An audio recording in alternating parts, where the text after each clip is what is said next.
challenge has been we put all of our dollars into the classroom so that our kids are doing well. Because we know we have fabulous teachers and we've tried to pay them the best we can, but we put our resources in our classroom. But the expense has been then that our schools are falling apart. And so when the choices had to be made about teachers for the classroom or maintenance people to fix the buildings for many years, and none of us were there when these decisions were made, but we understand why, the funding didn't happen to fix the buildings, and now they are almost beyond repair.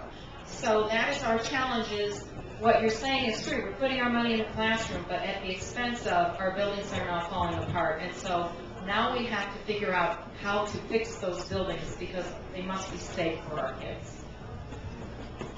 Are you teachers on career ladder? Do you have a career ladder?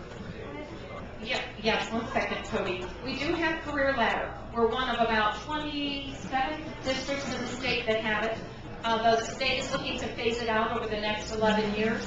We have used it to pay our teachers. It is completely run by teachers, and they determine how the money is used, and they spread it out for extra work among all the teachers. But we'll be very sorry to see that go away, because when our salary schedule is the way it is, that was one way for teachers to earn extra funds. Toby? There's been talk of stimulus money coming from Washington for the schools. Can we please address that and what limitations might be on it? Yes, under the new Federal Government Act, many school districts are going to get what's called federal stimulus money, stimulus, stabilization. There's apparently a couple different pots of money that are going to come to each of the states. Some of this money is scheduled to come directly to schools. That's the good news. The bad news is there are always strings that come with money from our federal government, as you know. And the real string that's attached to this is the fact that we can't use the money that's coming to us. It's going to come to us in two funds. One's for Title I, and one's for special education. Each of them has the same string attached, that we can't use it for programs that we currently have. We have to use it for brand new programs. So we're looking at the possibility of a $3 million deficit for next year. So we're going to cut all of these expenses out of our regular program, but the government is going to give us $1 million to start new programs. So it's a challenge, yes. And it can only be used for students with disabilities or students who are in Title I, which typically means they need additional assistance in either reading or math.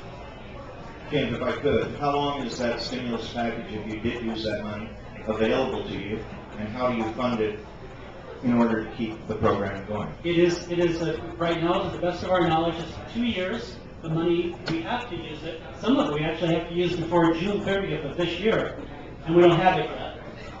And then the rest of it has to be used by September of the following year, because that's the federal fiscal year. So we don't have the money yet, but we still have to get it spent. And then the challenge is one of the other requirements is we are supposed to be maintaining those programs after they quit funding. All right, so we're going to cut $3 million out of our regular budget. We're going to get a brand new $1 million for new programs, and they're going to expect us to maintain the new programs, but not the old programs. Yes, sir. Yes, one question, one comment. You didn't mention that any of us here can give $400 to the school district and take it as a tax credit off of our state income tax, which if everybody in the city did that and directed it to the Cave Creek schools, I presume that would help you. That is available. We try not to go and beg too much. Under the tax credit codes of the state, $400 is available each calendar year, each tax year. You simply designate which school. It doesn't come to the district. The district doesn't get it. It goes directly to the schools, and they decide what it's going to be used for if you don't decide. And that's available to every taxpayer. If you have a tax liability, it is a credit, not a deduction. It's a direct credit. Okay. I would be shy about begging for it myself. But the question I have relates to the lottery. I presume, I keep hearing that, lottery sales are up because of these tough economic times, and that should increase the funds, and that was supposed to go only to education. I realize this all at the state legislature level, but are they just playing a shell game that, if they got a lot of lottery money, they say, okay, that's going to go for education, but we're going to take less out of the general fund taxes in order to support that? We don't get any direct money from the lottery, as other states do. They may use it to help fund their general fund or something, but we do not get money directly from lottery.